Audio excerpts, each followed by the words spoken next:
Bonjour Monsieur le Tu partages Président, la page de Blé bonjour Bouddha, Mesdames, si tu bonjour vois, si tu Messieurs. vois.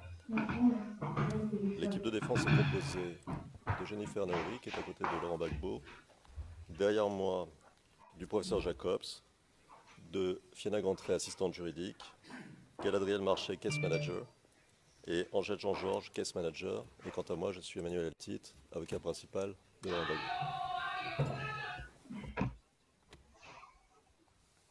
Merci. Le président, la défense de Monsieur Blégoudet. Good morning, Honors. Bonjour, Monsieur le Président. Monsieur Blégoudet est représenté aujourd'hui par Monsieur Claver Endry à ma gauche. Deuxième rang, Monsieur le Président, Monsieur Siri Zoku du barreau de Bruxelles, Madame Antonia Dyke, assistante juridique, Sarah Pedroso. Et au deuxième rang, nous avons l'une de nos nouvelles assistantes, Despoina Elefhero. Oui, je vais essayer de prononcer son nom correctement. Elefhiriou. J'espère que je le prononce correctement. Est-ce que vous, le président, est-ce que vous pourriez épeler le nom, s'il vous plaît?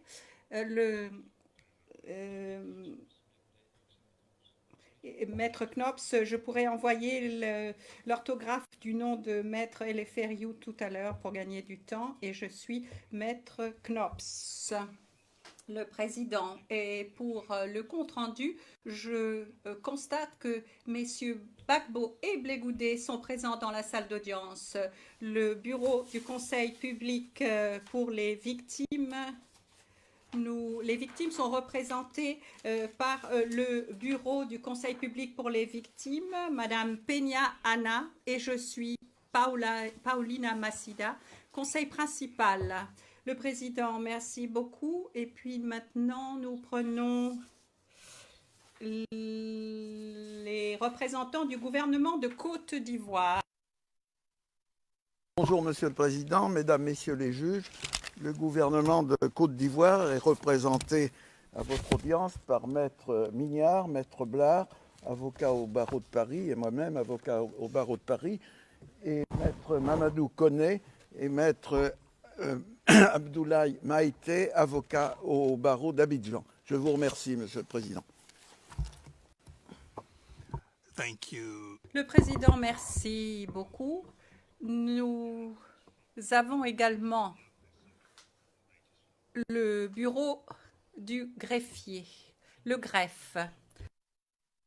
Mesdames et messieurs les juges, à mes côtés sur le banc du greffe, il y a Jamila Zoubir, juriste coordinatrice, et Romina Morello, conseillère en coopération et en relations extérieures. Je suis Marc Dubuisson, le directeur des services judiciaires, et je représente le greffier Peter Lewis. Je vous remercie.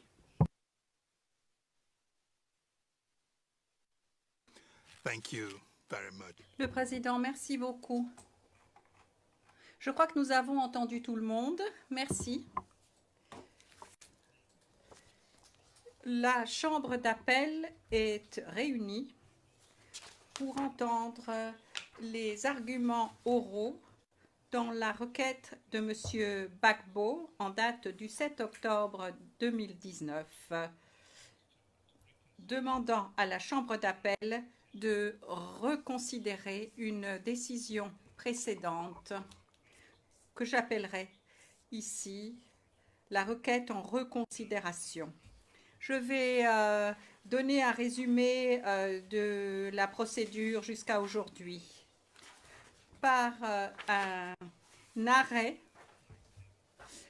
majoritaire annoncé le 15 janvier 2019, la Chambre de première instance a acquitté M. Gbagbo et M. Blégoudet de toutes les charges contre eux en l'affaire présente. La juge Karboucha ayant une opinion dissidente. Le 16 janvier 2019, le procureur a présenté une requête à la Chambre de première instance demandant que M. Gbagbo et M. Blégoudet ne bénéficient pas d'une liberté totale, ce qui est la norme dans le cas d'un acquittement, il ne devrait être remis en liberté que à des conditions, c'est-à-dire qu'il y ait un État disposé à les accepter sur son territoire aussi avec ces conditions. Si un tel État pouvait être identifié, le procureur a demandé que M. Gbagbo et M. Blegoudé soient maintenus en détention en attendant l'issue de l'appel. Le procureur avait l'intention de déposer effectivement un appel contre cet acquittement. La Chambre de première instance, à la majorité, a rejeté cette requête. Et le juge Herrera Carbucha présentant une nouvelle fois une opinion dissidente. Le 23 janvier 2019, le procureur a fait appel contre contre la décision de la Chambre de première instance et rejeté sa requête de mise en liberté conditionnelle de M. Gbagbo et de M. Blegoudé. Le 1er février 2019, la Chambre d'appel a entendu les arguments oraux des parties. Et dans cet appel, le même jour, la Chambre d'appel a émis sa décision en ce qui concerne l'appel du procureur sur cette question. Dans la décision de la Chambre de première instance, la Chambre indique notamment que la Chambre d'appel amende la décision et impose des conditions à M. Gbagbo et à M. Blegoudé pour leur mise en liberté, à condition qu'un État soit disposé à les accepter sur son territoire et qu'il ait la capacité et la volonté de mettre en œuvre les conditions imposées. Donne instruction au greffier d'identifier et de conclure des arrangements avec des États disposés à accepter M. Gbagbo et ou M. Blegoudé sur leur territoire et à mettre en œuvre les conditions indiquées. Indique que la Chambre d'appel elle-même peut réexaminer et modifier les conditions de mise en liberté à l'avenir à l'initiative de la Chambre elle-même ou à la demande d'un parti ou d'un participant. Le 7 octobre 2019, M. Gbagbo a déposé sa requête en reconsidération de l'arrêt de la Chambre d'appel.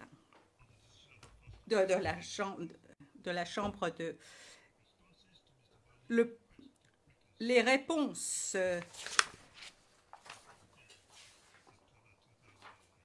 à la requête de M. Gbagbo de reconsidération ont été reçues les 16 et 17 octobre 2019. Le 20 décembre 2019, la Chambre d'appel a organisé une audience sur cette question devant se tenir le 6 et éventuellement le 7 février 2020. Avec l'autorisation de la Chambre d'appel, le 22 janvier 2020, le gouvernement de Côte d'Ivoire a déposé des observations relatives à la requête de M. Gbagbo aux fins de reconsidération.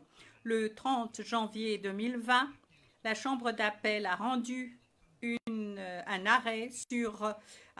décision sur la menée de l'audience, y incluant des questions devant guider les arguments des parties et des participants, ainsi que l'ordre dans lequel les parties et les participants étaient invités à s'adresser à la Chambre d'appel. Voilà donc la toile de fond de la procédure pour aujourd'hui.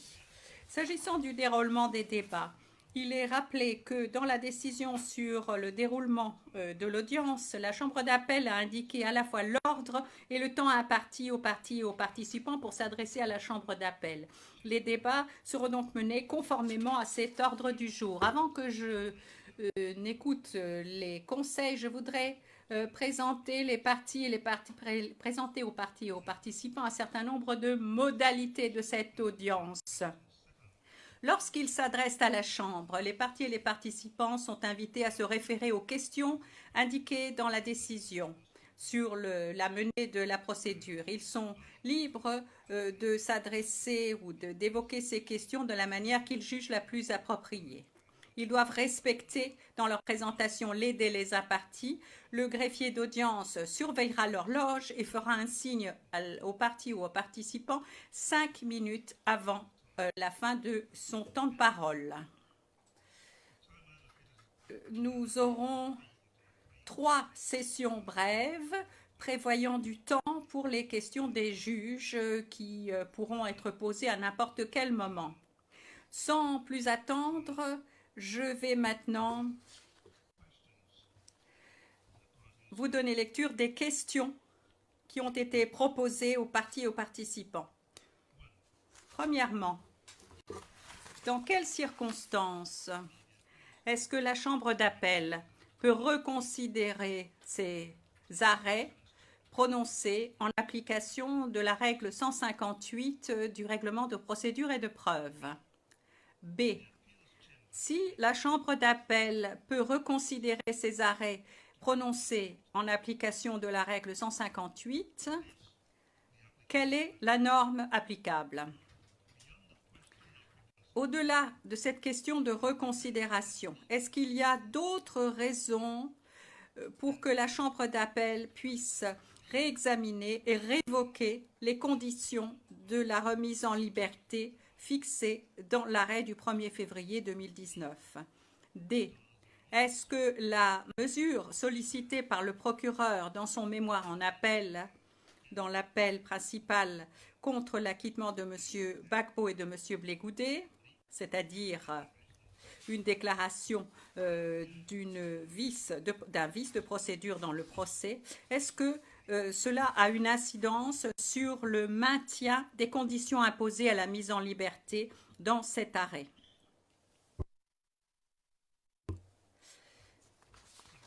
Voilà, en bref, les questions que les parties sont invitées à traiter lorsqu'elles s'adresseront à nous. Je vais maintenant entendre d'abord le conseil pour M. Gbagbo. Vous disposez de 30 minutes.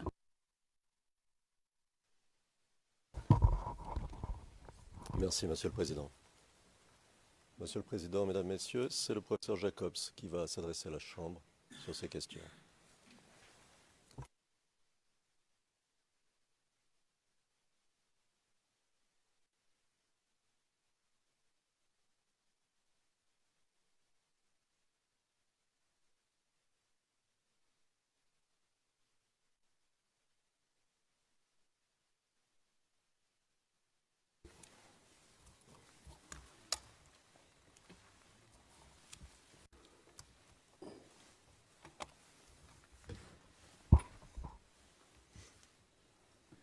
Monsieur le Président, Mesdames, Messieurs les juges, pour répondre à votre première question concernant les circonstances dans lesquelles une chambre d'appel peut reconsidérer un jugement rendu sur la base de la règle 158 du règlement de procédure et de preuve, la position de la défense est la suivante. D'abord, sur la question de la reconsidération en tant que telle. Entre reconsidération et réexamen, nous avons estimé que la reconsidération s'imposait. Pourquoi? Parce que la reconsidération touche à la raison d'être sur laquelle est fondée la décision dont on demande qu'elle soit à nouveau examinée. Ici, la décision du 1er février 2019.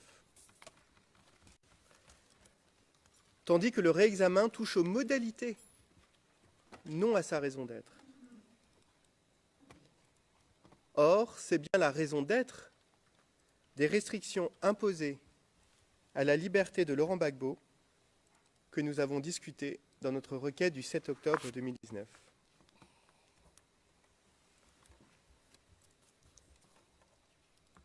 En effet, Counsel, do you have authority for that definition of this? Le Président, est-ce que vous avez des sources, des références s'agissant de cette distinction entre la reconsidération et le réexamen? Est-ce que vous vous fondez sur une référence juridique? Est-ce que vous pouvez nous la communiquer pour que nous comprenions les choses ainsi? Merci, Monsieur le Président. Il nous semble que c'est la logique même de ces deux opérations qui commande cette distinction, dans la mesure où le réexamen permet de redemander à une chambre de revoir certaines conditions selon les changements de circonstances, etc., et nous y viendrons dans un moment, alors que la reconsidération permet de demander à une chambre de revoir le fondement même d'une décision, notamment, et je vais y venir, pour éviter une injustice, par exemple, ou sur la base d'un raisonnement erroné, ou d'un manque de fondement factuel, etc.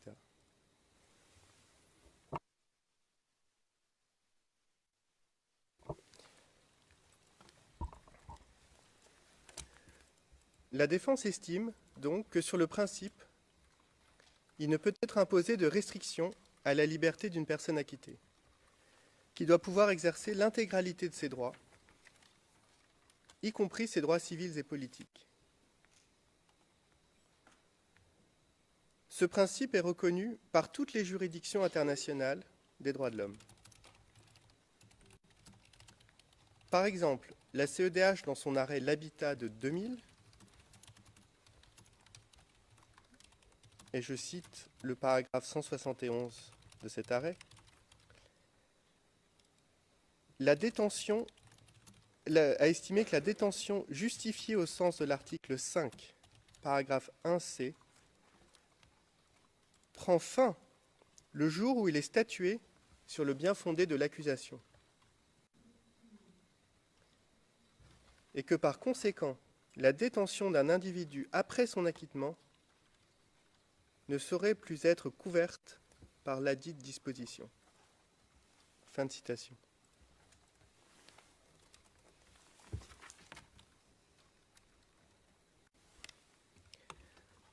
À cet égard, la défense note que l'arrêt Hassanidze de la CEDH de 2004 va dans le même sens, contrairement à ce qu'essaie de lui faire dire la représentante légale des victimes dans sa réponse datée du 16 octobre 2019 à la requête de la défense.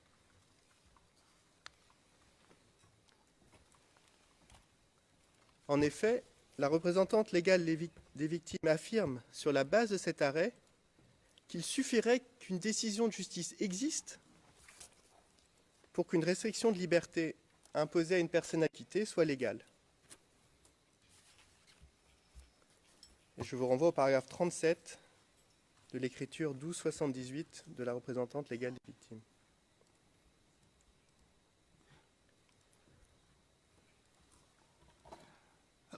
The authority you cited from the Le Président, la référence que vous venez de donner, vous avez fait référence à la Cour européenne des droits de l'homme, à une affaire précise. Et dans cette citation, il est dit que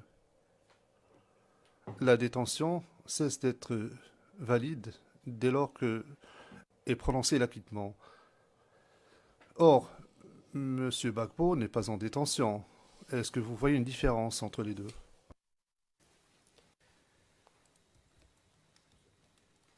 Monsieur le Président, nous estimons que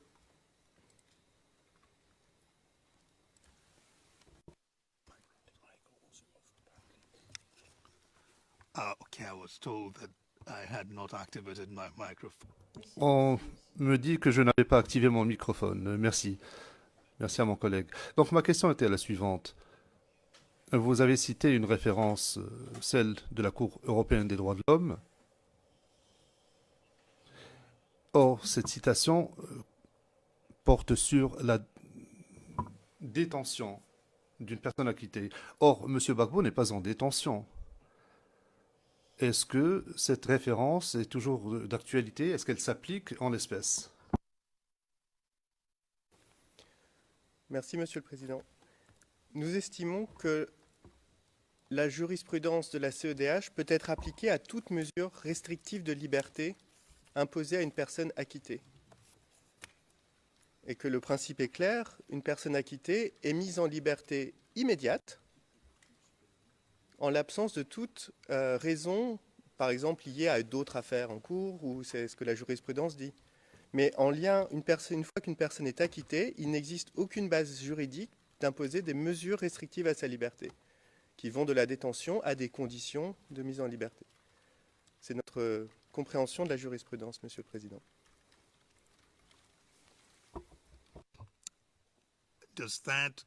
Le Président, est-ce que ce cas de figure tient compte des circonstances. Par exemple, devant une juridiction nationale, lorsqu'une personne accusée est acquittée, et je parle bien d'une juridiction nationale, cette personne est acquittée et qu'il y a un appel de cet acquittement. Si l'appel aboutit, est-ce qu'il s'agit simplement pour la police de procéder à l'arrestation, à la réarrestation de cette personne au fin de la suite de poursuivre le procès devant une juridiction nationale? Le problème ne se poserait pas tout à fait. Or, devant la CPI, il y a cette difficulté, c'est-à-dire que la Cour ne dispose pas des moyens qui lui permettent de placer quelqu'un sous arrêt facilement pour poursuivre le procès. Est-ce que ce scénario change un peu la donne? Sinon, pourquoi pas? Merci, Monsieur le Président. Deux choses. La première est nous considérons que le respect des droits fondamentaux est un principe absolu et qui ne doit pas s'accommoder de questions pragmatiques. La justice pénale internationale se pose en modèle d'exemplarité en cette matière. Et donc la question pragmatique de la différence avec des juridictions nationales par rapport à ce que vous disiez, nous estimons que ça n'est pas pertinent ou ça ne permet pas de déplacer l'application stricte du respect des droits fondamentaux. Premier point. Et le deuxième point, par rapport à ce que vous disiez, je vais y venir tout à l'heure, mais il y a une différence ici, dans la présente procédure, c'est que le procureur demande un mistrial. C'est-à-dire que même si son appel est reçu... That's a different... Le Président, non, c'est une autre question. Si vous voulez parler de cet argument, certes. Mais vous venez de dire que la distinction ne s'applique pas. Vous dites que peu importe la distinction. Et vous fondez sur le fait que le respect des droits de l'homme est un principe absolu. L'est-il, en fait? Est-ce que la Convention européenne des droits de l'homme et le Pacte international des droits civiques et politiques disposent que les droits humains sont fondamentaux et qu'ils sont absolus, que l'on ne peut pas envisager d'exception à ce principe absolu? Est-ce que c'est votre propos?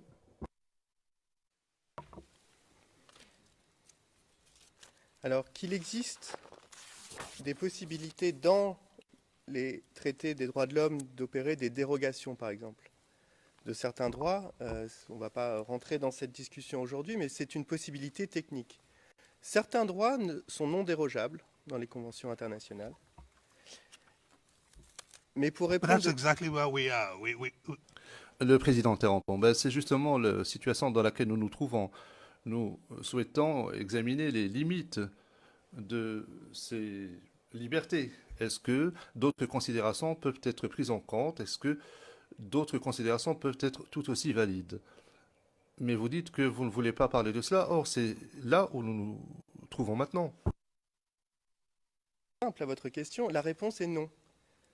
Il n'y a pas de considération pragmatique qui justifie de déroger à un droit de l'homme qui est reconnu. Le droit à la liberté est reconnu comme un droit non dérogeable.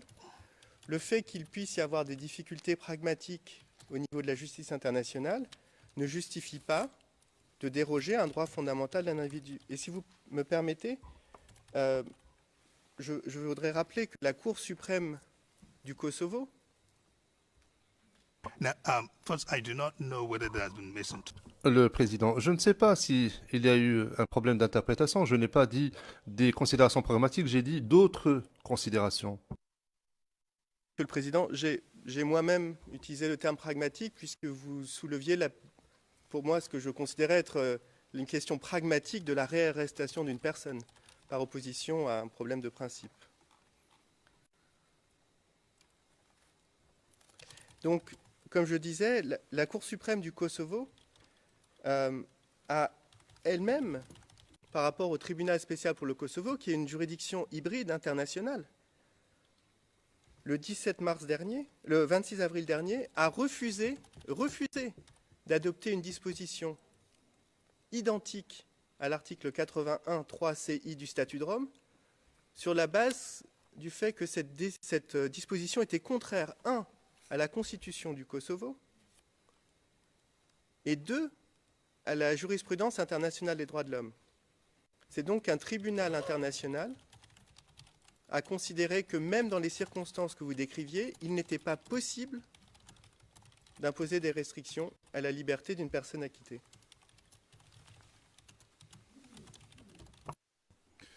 Professor Jacobs, Le juge Morrison. Professeur Jacobs, est-ce que vous voyez une différence, en principe, entre une personne qui a été acquittée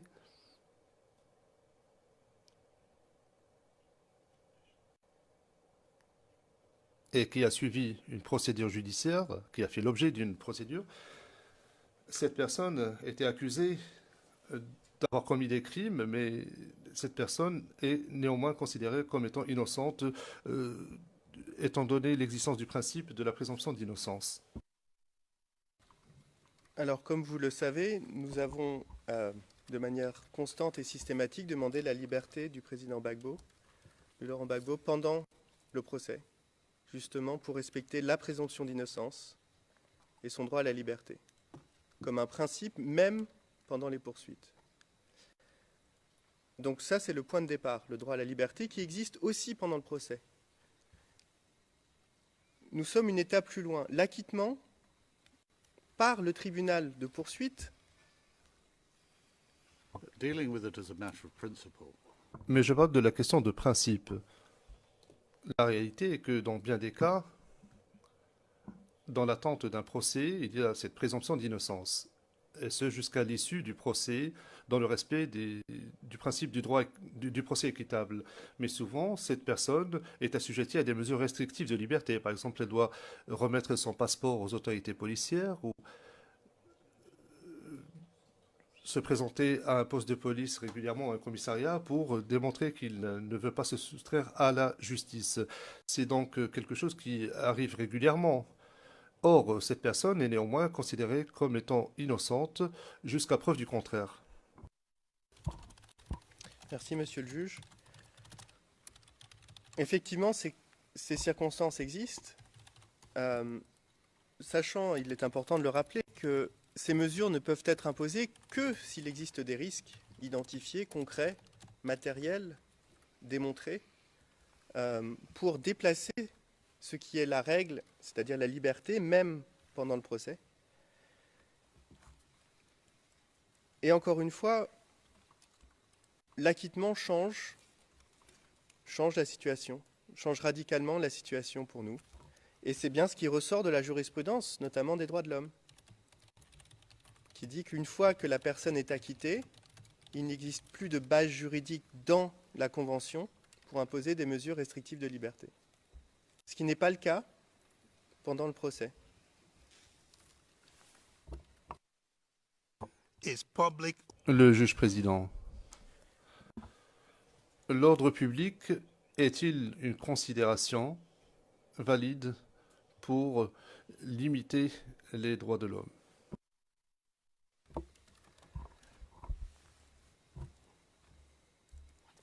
Alors oui, la Convention permet des dérogations sur la base de la protection de l'ordre public, mais encore une fois, ces dérogations doivent être démontrées. Les risques doivent être démontrés, réels, basés sur des faits objectifs et identifiables. Ça ne peut être une allégation vague d'un risque potentiel à un ordre public. Il faut qu'il y ait des éléments concrets, matériels, qui justifient l'imposition de restrictions. Ça ne peut pas être une dérogation générale. I doubt that many people Le juge président. Je ne pense pas qu'il y ait beaucoup de personnes qui seraient en désaccord avec cette affirmation. C'est-à-dire que l'on ne peut restreindre la liberté d'un être humain sans que l'on ait des raisons impérieuses. Je pense qu'on serait tous d'accord là-dessus. Mais au final, il s'agit de faire la démonstration qui justifie les mesures restrictives. Et dans ce cas-là, est-ce que cela vous amène à changer votre position de départ, c'est-à-dire que les droits de l'homme sont un principe absolu auquel on ne saurait déroger? Monsieur le Président, le fait qu'il puisse exister des dérogations à certains droits ne s'applique pas à tous les droits. Et notre position est claire. Le droit à la liberté d'une personne acquittée est non dérogeable, quelles que soient les circonstances.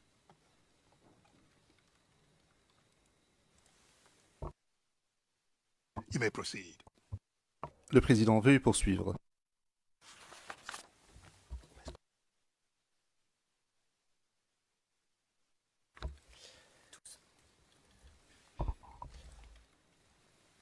Donc, brièvement, je vais examiner ce qu'est la reconsidération à la Cour pénale internationale.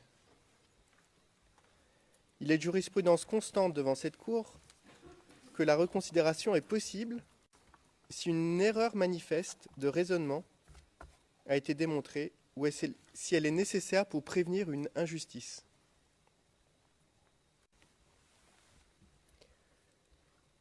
Et je cite par exemple la décision rendue par la présidence de la Cour dans l'affaire Katanga, décision 38-33 du 26 juin 2019, paragraphe 25.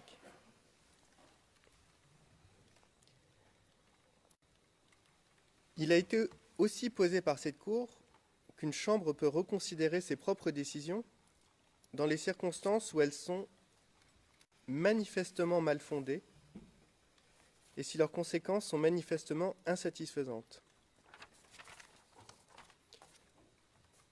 Je renvoie par exemple à l'affaire Lubanga, décision 2705 du 30 mars 2011, au paragraphe 18. Cette jurisprudence s'inspire assez directement de la jurisprudence des tribunaux ad hoc et d'autres juridictions internationales. Par exemple, le règlement de preuve du tribunal spécial pour le Liban prévoit en son article 140 la possibilité d'une reconsidération, et je cite, « si cela s'avère nécessaire afin d'éviter une injustice ». L'on voit bien ici le fil conducteur de cette jurisprudence, permettre la reconsidération afin de prévenir une injustice. Ici, une atteinte prolongée aux droits d'une personne acquittée et des limitations drastiques à sa liberté d'aller et venir, sa liberté d'expression et sa liberté de citoyen.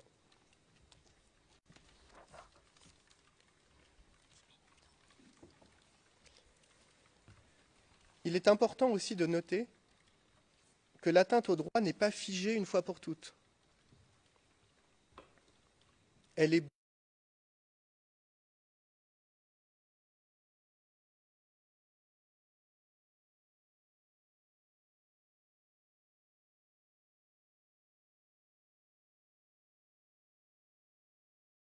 fonde au fur et à mesure que le temps passe,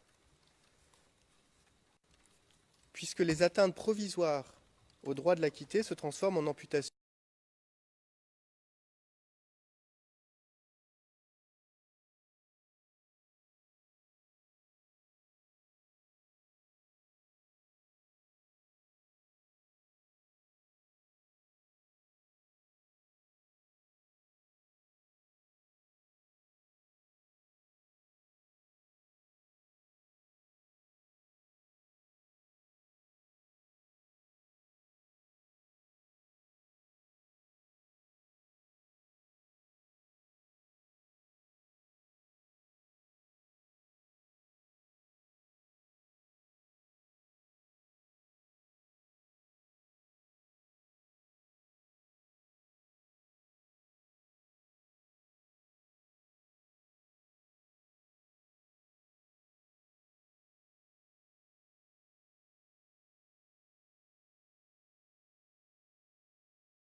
de utiliser des décisions qui maintenaient Laurent Gbagbo en détention. Mais tout à coup, lorsqu'il s'agissait de faire confiance à cette même chambre de première instance, qui le 15 et 16 janvier 2019 a prononcé la mise en liberté immédiate, tout à coup la chambre d'appel décide de ne pas les suivre, alors que c'est la même chambre à laquelle la chambre d'appel a fait confiance pour les décisions de 2017 et 2018.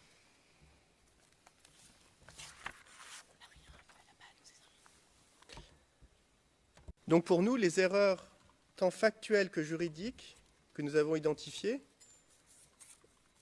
sont manifestes et aboutissent à une injustice. Et l'injustice nous semble devoir être l'angle qu'il convient d'adopter ici pour discuter l'atteinte drastique aux droits fondamentaux d'une personne acquittée.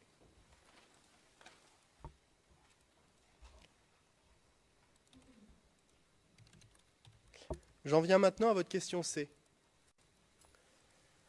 Même si la Chambre d'appel devait considérer que son arrêt était fondé et que sa décision était valable sur le principe, il n'en demeure pas moins que nous estimons qu'un réexamen, qu'il doit être procédé à un réexamen.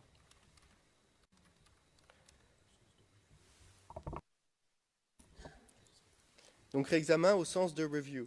D'ailleurs, le réexamen, tel que vous l'avez vous-même prévu, au paragraphe 4 du dispositif de votre arrêt du 1er février 2019. Concernant le cadre applicable à ce réexamen, par analogie avec les procédures de réexamen de la détention au cours du procès, où la charge de la preuve repose sur l'accusation, et comme le soulignait le juge Morrison, du fait de la présomption d'innocence, il appartient ici logiquement à l'accusation qui s'oppose à la levée des conditions et éventuellement à la chambre d'appel, si elle décidait de maintenir ces conditions, de démontrer que les atteintes aux droits sont justifiées aujourd'hui, dans le contexte actuel, pour des raisons dirimantes. Alors brièvement, 3 raisons pour lesquelles il devrait y avoir un réexamen. Premièrement, comme nous l'avons dit tout à l'heure, comme je l'ai dit tout à l'heure, l'appel formé par le procureur. Counsel, you have 5 minutes left. La greffière d'audience, maître, il vous reste 5 minutes.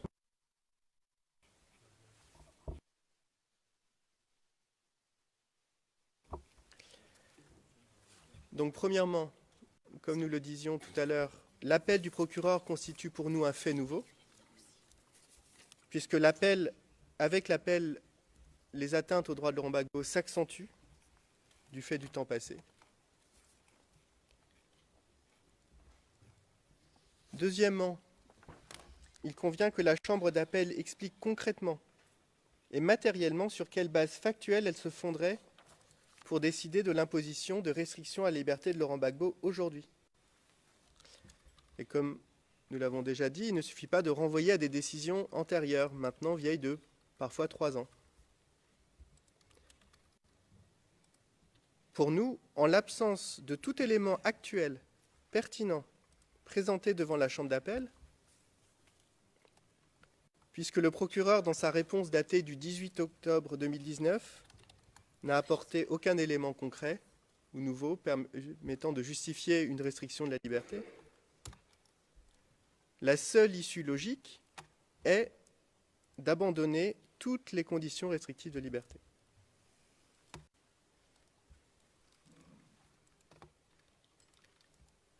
Troisièmement, un mot sur ce que signifie dans le cadre du réexamen le choix qu'a fait le procureur de demander à votre chambre de prononcer un mistrial. Et donc j'en viens à votre dernière question.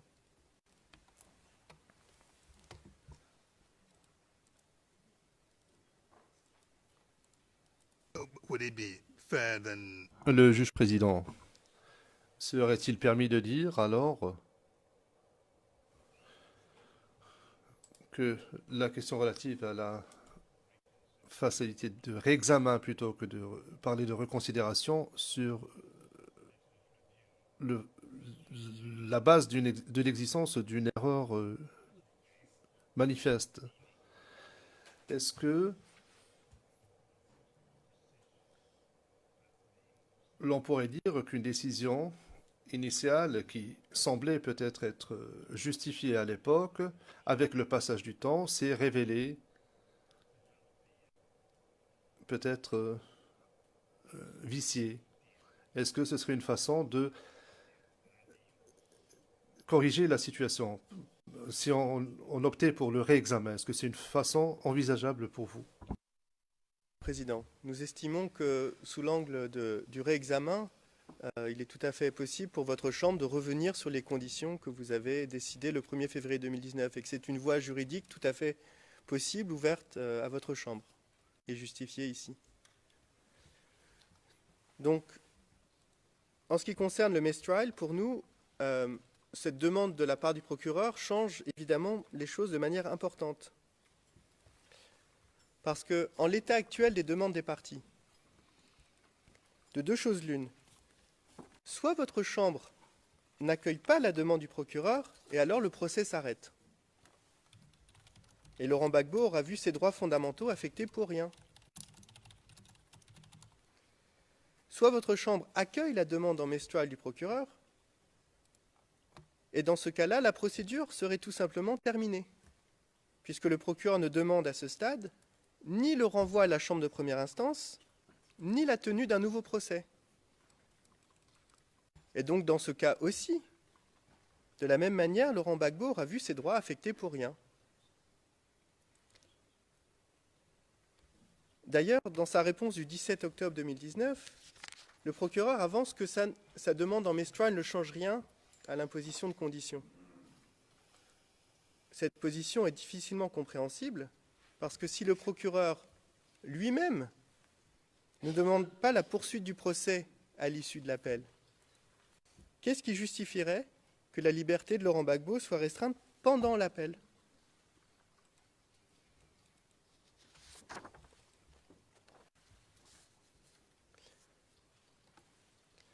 Par conséquent, toute question relative, par exemple, à un risque allégué de fuite, ne se pose pas dans ces conditions, puisque de toute façon, en l'état actuel des demandes des parties, le procès va s'arrêter.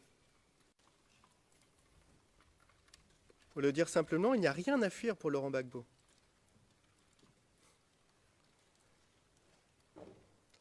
Pour conclure, nous estimons que quel que soit l'angle adopté, celui du réexamen ou de la reconsidération, les circonstances font qu'il convient de lever entièrement les restrictions imposées à la liberté de Laurent Gbagbo afin qu'il puisse recouvrer l'intégralité de ses droits fondamentaux. Merci, Monsieur le Président.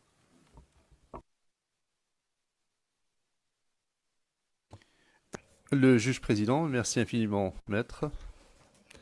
Nous allons maintenant entendre maintenant le conseil de M. Blé-Goudet. Vous disposez de 30 minutes, maître.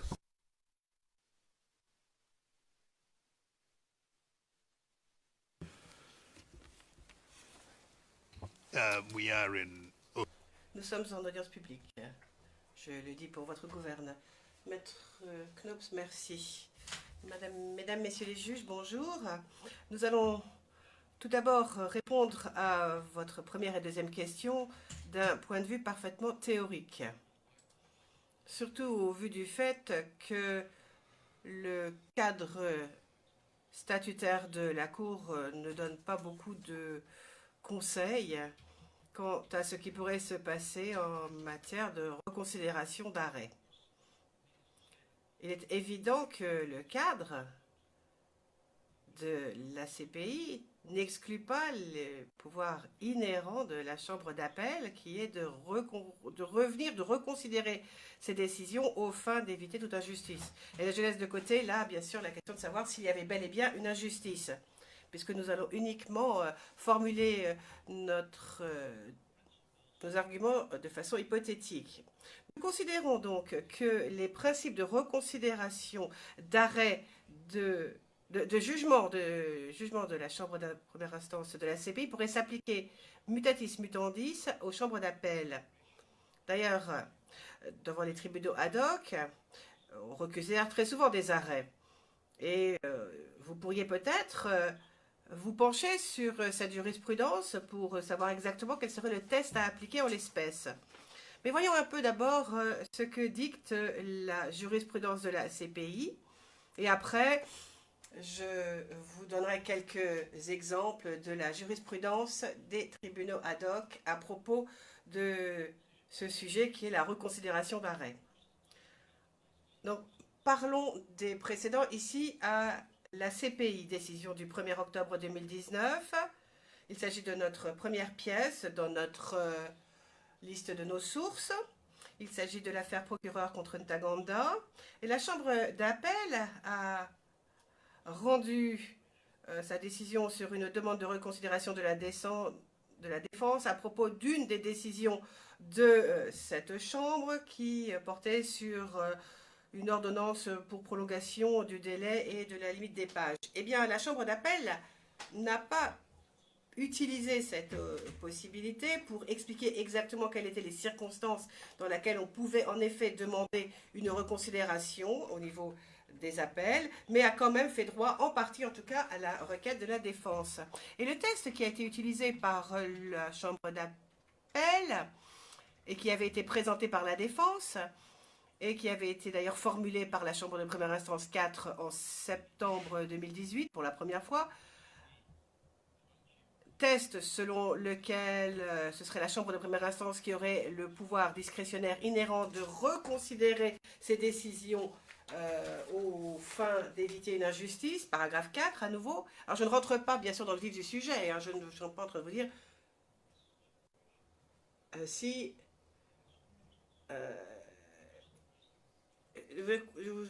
ici je vous demande juste de vous livrer un exercice, un cas d'école.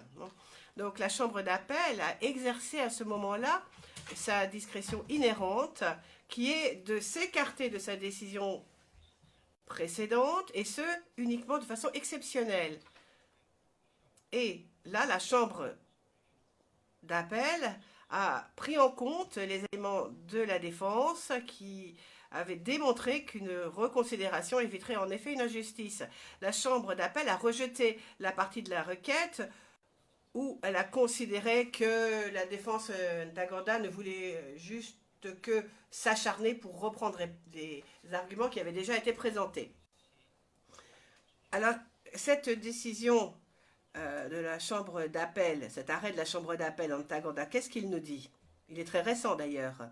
Eh bien, premièrement, que la Chambre d'appel a le pouvoir discrétionnaire de reconsidérer ses propres arrêts en application de la règle 158, et deuxièmement, que la Chambre d'appel doit le faire ou peut le faire pour éviter une injustice. Et troisièmement, que les parties ne doivent pas utiliser la reconsidération et cette procédure pour revenir sur des arguments qui ont déjà été présentés. Et quatrièmement, bien sûr, que la reconsidération ne peut faire l'objet que d'une mesure extrêmement exceptionnelle. Donc ça, j'ai parlé de la jurisprudence de la CPI. Maintenant, penchons-nous sur la décision de la Chambre d'appel et pourquoi, en fait, la Chambre d'appel devrait mutatis mutandis s'appliquer les mêmes principes que ceux qui s'appliquent aux chambres de première instance en matière de reconsidération de ces arrêts, comme l'a fait d'ailleurs la Chambre d'Ntaganda. Dans l'affaire Ruto-Sang, donc là c'est notre numéro 3 sur notre liste des sources, la Chambre a considéré que la reconsidération n'était pas un concept étranger au tribunal et à la Cour, et avait déjà été autorisé, par exemple dans l'affaire Kenyatta. Il s'agit là de notre pièce numéro 2 de notre liste. Elle considérait d'ailleurs que il était bon de le faire lorsqu'il c'était nécessaire pour mieux servir la justice. Si cette question de droit est encore présentée à la Chambre et s'il y a et s'il convient en effet d'ajuster les choses. Comme je vous l'ai dit, c'est pour éviter une injustice.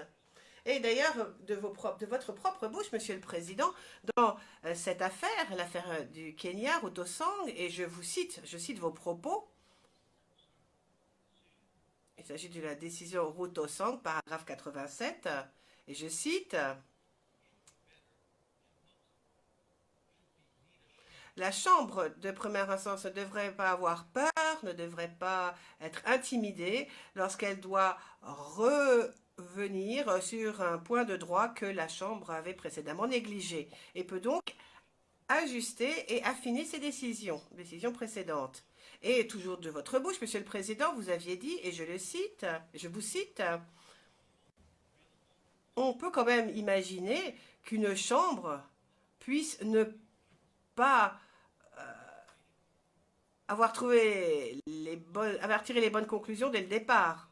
Et donc, quand on suppose que la justice est infaillible, eh bien, on se rend bien compte que cela n'est pas vrai, puisque la réalité, c'est que cette infaillibilité, que ces suppositions peuvent être corrigées par la reconsidération, le réexamen ou les appels. Donc, nous considérons que ces principes et ce raisonnement s'applique aussi aux arrêts de la CPI.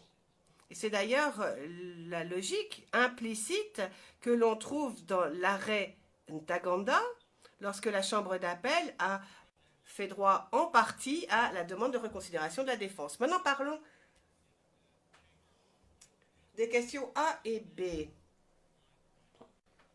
Donc, si vous vouliez maintenant vous pencher sur la jurisprudence des tribunaux ad hoc, je pense que vous pourriez y trouver de l'inspiration. En effet, nous avons identifié 6 précédents, décisions des chambres d'appel du TPY et du TPIR, qui ont toujours utilisé leur pouvoir inhérent pour reconsidérer leurs propres arrêts, mais ce, bien sûr, toujours dans des cas exceptionnels. Alors, premier exemple, l'affaire procureur contre Galic, 16 juillet 2004. Il s'agit de la pièce numéro 3, je crois, de notre liste. Donc, ici, la Chambre d'appel a déclaré pour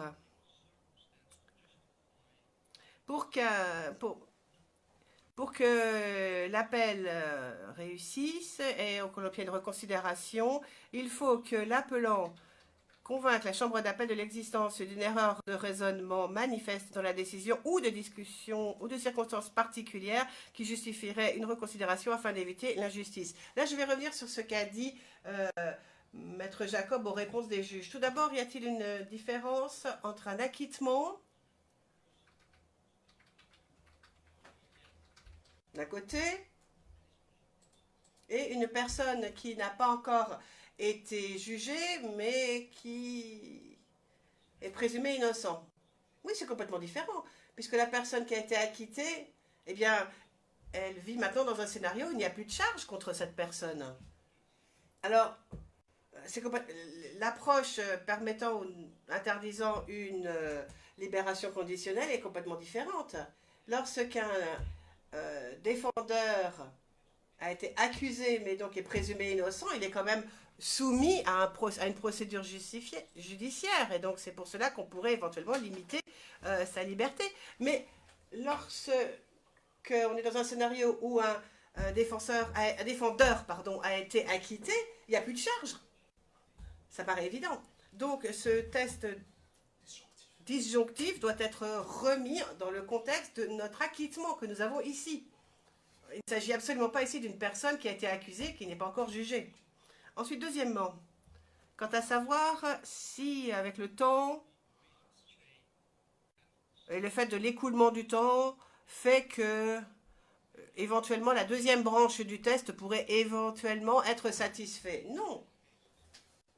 Dans certaines affaires comme une affaire en 1991, je crois, devant la Cour européenne de justice, eh bien, on a considéré qu'au fur et à mesure que, avec l'évolution du temps, les raisons pour une libération sous condition pourrait changer. Mais donc, avec le temps qui passe, l'ordre public pourrait peut-être, par exemple, percevoir ce crime de façon différente, puisque les choses changent, les mœurs évoluent. Donc on pourrait peut-être éventuellement, avec le temps, revenir sur une décision. Et puis avec les...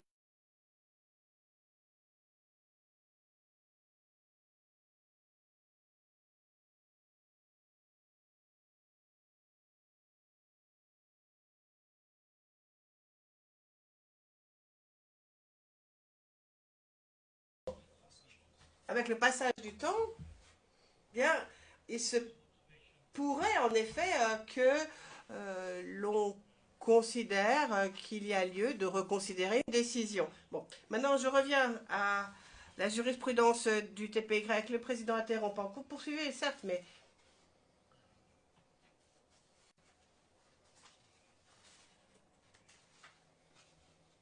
vous avez essayé de nous montrer quelque chose. Vous avez essayé de répondre à nos questions. Nous en sommes très reconnaissants. Mais ce faisant,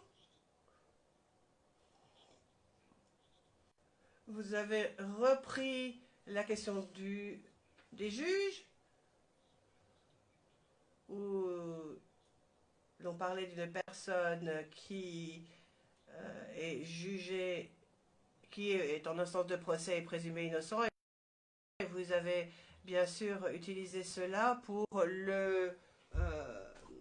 pour faire la distinction avec la personne qui a été acquittée et qui est donc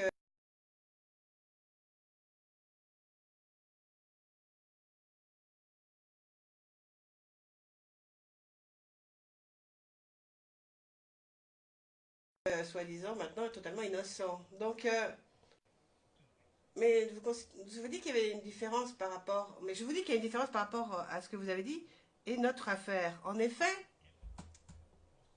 normalement, après un acquittement, si l'accusation interjette un appel contre cet acquittement, est-ce que dans ce cas-là, on est toujours dans le cas où il n'y a plus de charge qui pèse contre la personne qui vient d'être acquittée? Est-ce qu'on peut vraiment dire que la personne n'a plus aucune charge qui pèse contre elle? Alors qu'il y a un appel quand même interjeté contre cet acquittement. Ça, c'est ma première question qui est de principe.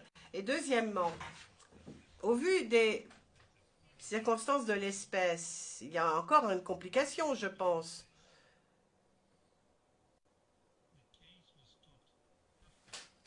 La complication, c'est que l'affaire s'est arrêtée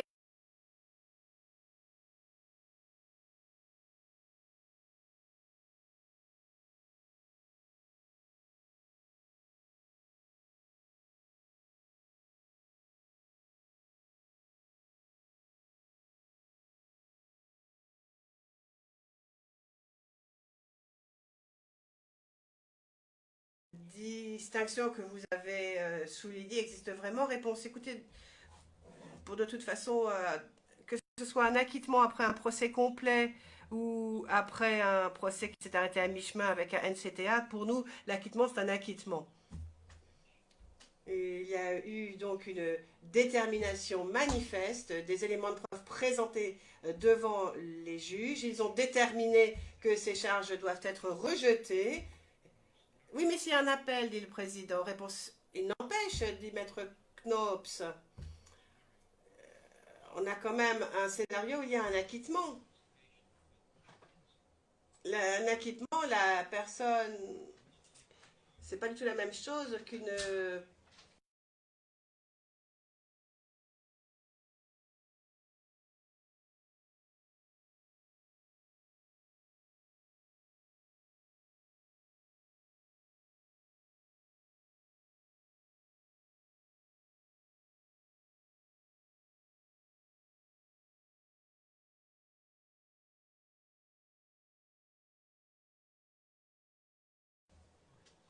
Donc ce n'est pas ici un scénario qui a été déterminé par des autorités judiciaires.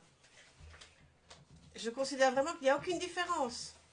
Que la détermination soit le résultat d'une procédure de no case to answer, ou que ce soit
par l'accusation qu'elle ne souhaite pas rejuger M. Blégoudet implique donc immédiatement la levée de toute condition portant sur sa libération.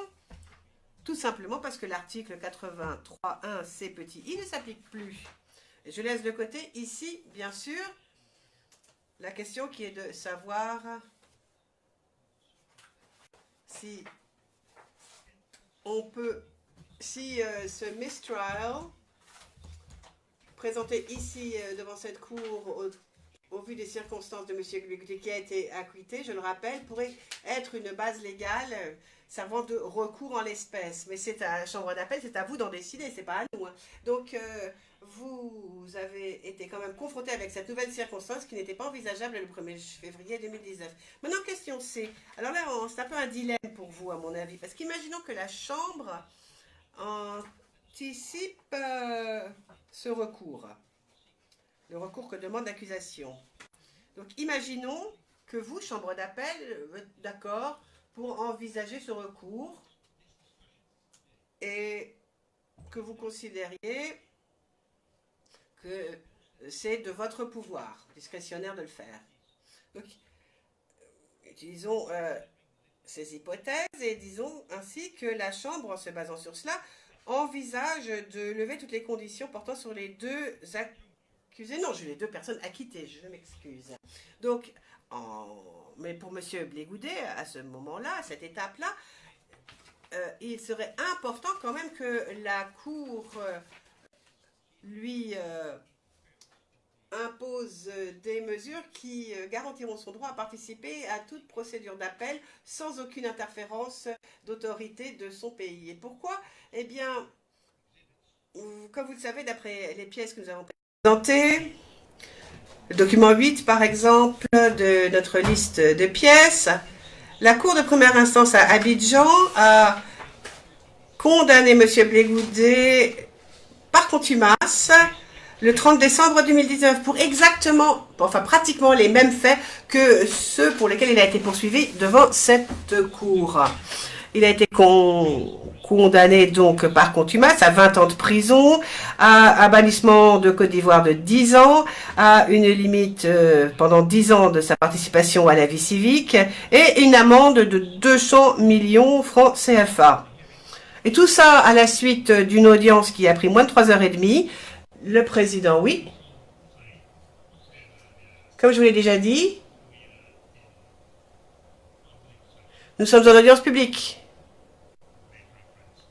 Vous avez fait référence à des écritures que vous avez faites, Maître Knops. Je ne parle que des pièces, je ne parle pas des écritures. Le président, oui, mais pendant qu'on y est, peut-être nous aider aussi sur un autre sujet. Maintenant,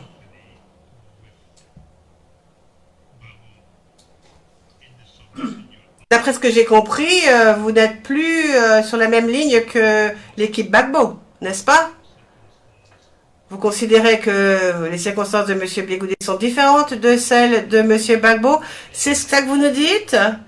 Vous voulez des conditions, vous? C'est ça? Le président... pour qui assureront que M. Blégoudet vienne, alors que M. Gbagbo semble dire qu'il veut liberté totale et il viendra. Alors, où est-ce qu'on en est? Soyez clairs, s'il vous plaît, pour qu'on sache où on en est. Ben oui, c'est le dilemme que je vous présente. Nous sommes parfaitement d'accord avec l'équipe de M. Gbagbo en matière légale, en matière de d'arguments légaux, et les conditions devraient donc être levées. Mais la Cour a une autre responsabilité. Elle doit s'assurer que la personne acquittée, et ici je parle de M. Blégoudet, est protégée de toute interférence extérieure venant de son pays natal qui pourrait l'empêcher de participer à l'appel. Et c'est pour ça que nous avons présenté ces pièces qui montrent que justement il a été jugé en contradiction totale avec les principes du droit international. Le président, on y reviendra. Je n'y reviendrai. Mais j'aimerais savoir quelles sont les mesures précises que vous voudriez voire imposer. Alors, on voudrait savoir sur quel pied vous êtes exactement. Vous êtes parfaitement d'accord avec l'affaire, avec l'équipe Gbagbo, ou bien vous voulez autre chose que l'équipe Gbagbo? Expliquez-nous exactement ce que vous recherchez. Maître Knops, une plaidoirie diplomatique. Le président, effectivement. Je peux répondre à cette question ultérieurement. Le président, oui, vous pourrez y revenir ultérieurement. Maître Copps, pour terminer, Monsieur le Président, question C. Pour la situation de Monsieur Blé-Goudet, il y a des circonstances spéciales qui demanderaient la levée des conditions, mais en même temps, la Cour, lorsqu'elle lèvera ces conditions, devrait, dans sa décision, insister sur le fait que M. Blé-Goudet ne fasse pas l'objet à aucun moment d'ingérence de la part d'ingérence de procédures extérieures qui interféreraient avec l'article 22 du statut. Vous verrez dans les pièces que nous avons présentées pour cette procédure, les pièces relatives justement au procès in absentia où il a été inculpé en une heure et demie. Et vous verrez que les pièces présentées là sont exactement les mêmes que celles qui figurent dans le dossier ici. Et puis également, vous verrez qu'il y a des éléments de preuve qui ont été présentés au procès en première instance. Il y a également un témoin de l'accusation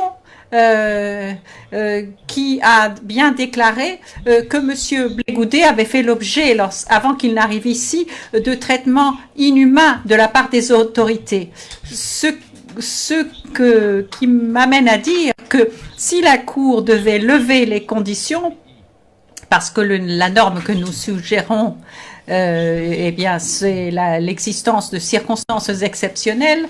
Eh bien, s'il devait y avoir donc éventuellement ce procès entaché de vices de procédure, les autres arguments, eh bien, nous demanderions à la Cour de prononcer une décision qui demande que M. Blé-Goudet ne fasse pas l'objet d'interférences de la part des autorités. Et Monsieur le Président, il est vraiment essentiel que cette Cour souligne la nécessité que sa présence à La Haye soit bien garantie. Cette déclaration elle-même, bien que nous ne prenions pas l'article 22 de la procédure, cette déclaration est extrêmement importante. Nous pouvons annoncer que son équipe de la défense présentera une requête article 22 en temps opportun parce que nous avons des éléments de preuve devant la Chambre que nous avons présentés hier et vous voyez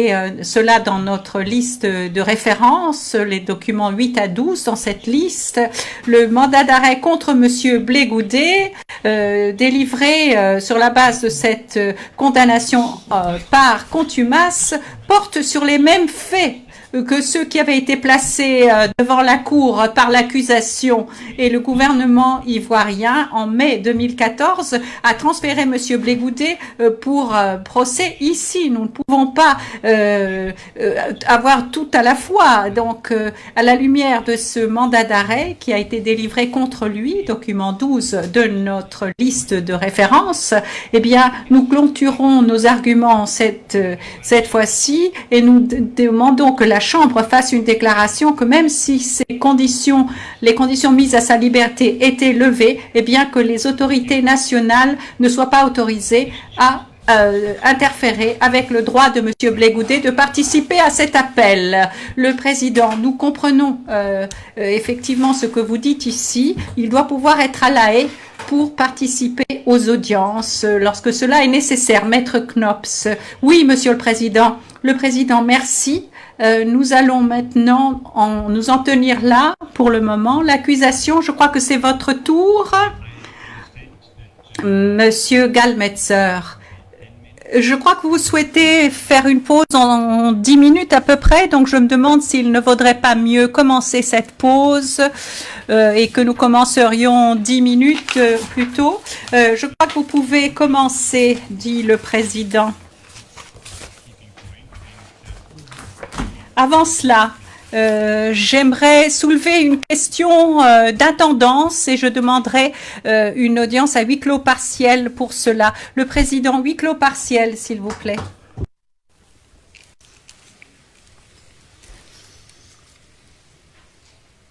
We will do private session. Le président, huis clos partiel, s'il vous plaît. Je m'adresse à la galerie du public. Les rideaux vont être tirés à un moment pour que nous puissions discuter de questions d'intendance.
Dieu le Père tout-puissant,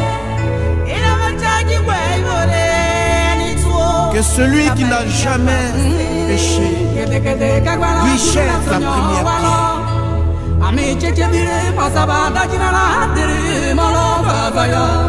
Jesus, le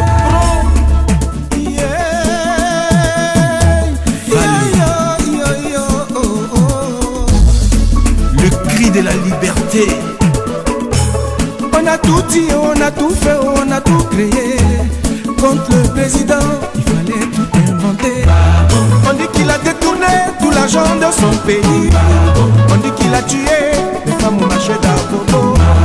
Après 2 ans, après 2 ans de prison, on vient nous annoncer que les preuves sont insuffisantes. Assaut.com, droit de Dieu. Dans ce cas de on ne sait plus comment on fait. Communauté nationale, communauté internationale. La honte a cassé des yeux, la honte a déshonoré. La honte a brisé des cœurs, mais elle n'a jamais tué. Alors, bullshit. Libérez Gbagbo, Gbagbo Laurent, le goût de maman. Libérez notre président. Il est innocent, si tu n'as détourné. Pour libérer Gbagbo. Tu l'as arrêté, tu l'as accusé, tu n'as plus de preuves. Choquant, choquant.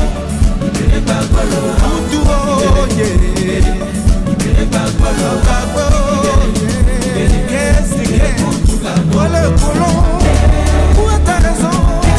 Ça fait pitié. Où est le faux frère? Tu libères Gbagbo. On n'a plus de repères. Sergent Kassi.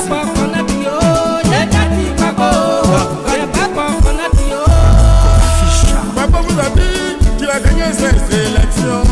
Il vous avertit, venez on va remonter les voix, c'est mieux que ça te retire.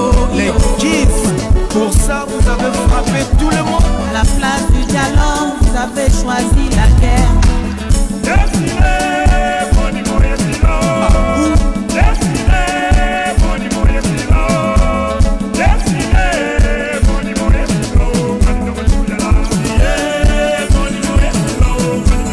C'est celui qui a perdu les élections, celui qu'on nous a imposé. C'est lui le responsable de tout ce que vit mon pays. PSK, président qui prie, libérez Gbagbo.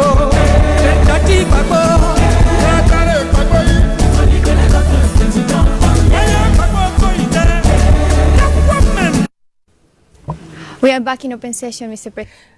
Greffière d'audience, nous sommes en audience publique, Monsieur le Président.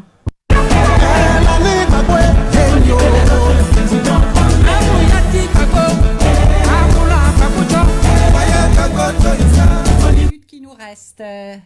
Monsieur Gallmetzer, je vous donnerai un aperçu général de notre position dans ces 5 minutes. Est-ce que je peux prendre la parole? Le Président, oui. Monsieur Gallmetzer, avant que je n'évoque les 4 questions que vous avez posées, je vais résumer notre position avec les 2 points suivants. Premièrement, indépendamment de la question de savoir si et dans quelles circonstances il y a une reconsidération des arrêts règle 158 qui soit possible, il n'est pas nécessaire d'avoir recours à un tel remède en l'espèce parce qu'il existe d'autres procédures qui permettent à la Chambre d'appel de revoir l'arrêt du 1er février 2019. Deuxièmement, il n'est pas nécessaire de réexaminer et de révoquer les conditions de mise en liberté fixées dans votre arrêt l'année dernière pour une autre raison. Ceci parce que depuis le 1er février 2019, rien n'a changé. Je vais développer cela après la pause. Il n'y a pas eu de changement de circonstances, ni pour M. Gbagbo, ni pour M. Blé-Goudé. Rien n'est arrivé qui aurait une incidence sur la conclusion tirée par la Chambre d'appel qu'une mise en liberté conditionnelle est nécessaire pour garantir qu'ils ne prennent pas la fuite et pour garantir leur comparution devant la Cour. En outre, il n'y a pas eu de changement dans la position du procureur en ce qui concerne le recours que nous demandons dans notre appel. Le procureur a l'intention de poursuivre la procédure contre M. Gbagbo et M. Blé-Goudé, ce qui signifie que si son appel devait aboutir, le procureur a bien l'intention de rejuger M. Gbagbo et M. Blé-Goudé. Mon conseil développera ce point ultérieurement. Voilà. Nous pouvons peut-être faire la pause maintenant parce que je vais ensuite commencer à développer les différents points. Le Président, oui, effectivement, vous avez demandé cette pause et nous allons la marquer maintenant.